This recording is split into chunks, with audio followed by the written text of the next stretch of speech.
Et bonjour à tous. Alors aujourd'hui on se retrouve pour une voiture. Alors vous allez voir, c'est à peu près le même principe que la Mercedes Classe A que je vous ai montré, sauf que là c'est moi qui vais faire la carrosserie.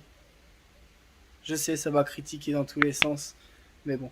Donc c'est une voiture qui avait été vandalisée. Ils avaient essayé de le refaire avec l'assurance. Le problème c'est qu'encore une fois, alors s'il y a quelqu'un qui connaît la peinture 3D, alors je sais pas en quoi ça consiste exactement, mais alors je vais vous montrer. Donc c'est une voiture qui a été griffée à la clé sûrement, hein, et du coup en fait ils font une peinture pour venir camoufler la griffe.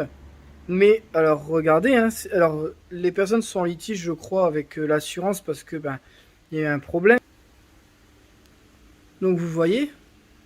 Alors, on voit bien qu'il y a une couche qui a été remise. Il n'y a plus de différence quand on passe au doigt. Vous voyez, je peux passer mon ongle, il n'y a pas de différence.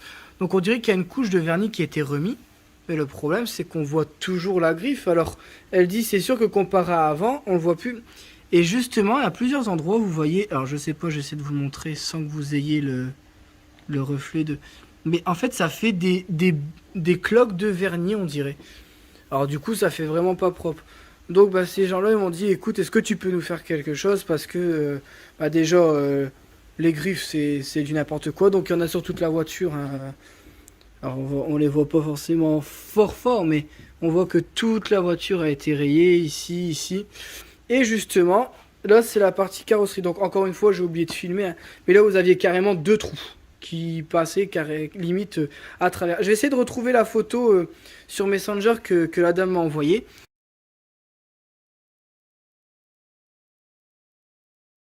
Mais en gros, voilà. Donc là, j'ai mis vraiment une grosse couche de mastic, de gros mastic, et je vais venir poncer. Donc en fait, la tôle ressortait au milieu et il y avait deux trous sur les côtés. Donc ce que j'ai fait, c'est que j'ai poncé jusqu'à avoir un plat parfait. Pour dire qu'il n'y a rien qui dépasse. Et en fait, je suis venu remplir. Et là, du coup, avec la cale, je vais venir poncer pour dire de vraiment avoir le plat le plus plat possible. C'est un peu con ce que je dis, mais vous avez compris. Et avoir justement ce défaut. Donc ça, elle est au courant que je peux rien faire. En soi, la tôle est renfoncée. Je ne suis pas du tout carrossier. Ou alors c'est ça qui est ressorti.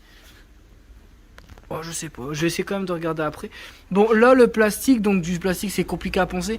Mais en fait, il y avait des morceaux de plastique qui dépassaient. Donc j'ai poncé pour atténuer. J'ai essayé de faire refondre le plastique pour le remettre dedans pour dire que ça atténue le plus possible une fois qu'on va passer le dip. Bon voilà, bon ça c'était la partie que j'ai fait avant voiture. Donc je vais vous faire le tour de la voiture. Donc c'est un GLA 200 de chez Mercedes, pareil, hein, voiture, c'est classe comme bagnole, hein. Donc c'est cette dame là, comme elle veut la revendre, elle arrive pas à la revendre justement parce qu'elle est pleine de griffes et tout. Elle m'a dit, est-ce que tu peux me faire un truc classe qui pour dire que ça puisse se vendre cher. Donc vous voyez, il y a vraiment des griffes partout, hein. La voiture elle est comme ça tout le tour. Donc on voit qu'il y a eu un truc dessus, mais on voit que c'est pas propre en fait. Enfin, je vais essayer de me renseigner sur ce procédé. Mais voilà, du coup, on va la passer noir mat parce que pour revendre, alors moi si je vous donne un conseil, si c'est pour revendre, noir mat. C'est hyper vendeur, ça plaît à une grande partie des gens. Donc elle dit en plus de ça, ça va retirer le marron qui est assez spécial, du coup ça restreint le nombre de personnes potentielles qui veulent acheter parce que c'est vrai que marron c'est pas ce qu'il y a de plus, enfin ce qui est le plus recherché. Donc on va la passer en noir mat et après je pense qu'elle sera beaucoup plus belle et prête à être mise en vente et je pense qu'elle le vendra beaucoup plus facilement, hein. Donc on va passer vraiment sur tout en noir sauf les logos pour dire de faire ressortir un minimum. Après, je sais pas. Je vais tout laisser en noir pour voir ce que ça donne au début. Et après, au pire, on fera ressortir les chromes. Bon, voilà. Bon, sinon, la voiture, dans l'état, elle est vraiment très très propre, hein. Après, c'est un véhicule qui est quand même assez récent. Mais voilà, les gens jaloux, hein, les gens un peu cons qui s'amusent à s'en prendre aux voitures. Bande de lâches. Mais enfin. Bon, du coup, voilà, c'est... Bon, la voiture, elle est assez grosse. Comme le garage est assez restreint, j'essaie de vous prendre comme je peux. Mais voilà, tout il va être refait. Et tout il va être tout beau, tout belle. Et au moins, elle pourra la revendre beaucoup plus facilement, voire même faire une plus-value. Je sais très bien que une peinture refaite sur une voiture, bah forcément ça attire plus de gens.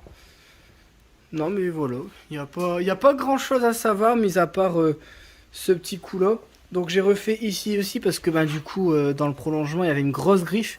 Donc ce que j'ai fait tout simplement c'est que je suis venu tricher pour dire qu'on la sente quasiment plus au doigt.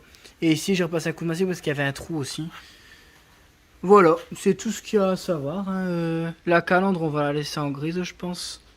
Bon en fait non, je pense que sur ce genre de véhicule il faut laisser les chromes pour avoir un côté un peu classe. Du coup je pense que je vais tout calfeutrer et laisser les chromes. Je pense que ouais, je vais laisser les chromes. Je vais voir. Bon allez, de toute façon vous le verrez à la fin. Ce que j'ai décidé, ce que eux ont décidé, je vais leur envoyer une photo full black. Et puis s'ils reveulent les éléments chromés, et ben on les fera ressortir. Allez, à tout de suite. Bon, on est le lendemain matin. Il caille, il caille. J'en perds les mots tellement il fait froid. Bon, la voiture est terminée, elle est juste à côté de moi. Je vais pouvoir la sortir vu que, ben, comme on est le lendemain, il fait jour. Du coup, je pense que c'est mieux de l'avoir dehors parce qu'avec les néons, ça fait plein de reflets dans la voiture et je sais que le rendu est pas top dans le garage. Et au moins là, j'aurai plus de recul quand je l'ai fait dehors. Bon, j'espère que cette vidéo vous aura plu. N'hésitez pas à vous abonner, à laisser un pouce. Un petit pouce bleu là, vous savez le petit truc en bas à droite là. Mais si, vous voyez de quoi je parle. Vous voyez très bien. Non, allez, plus sérieusement. Je vous dis à la prochaine, mais d'ici là, prenez soin de vous. Allez, ciao.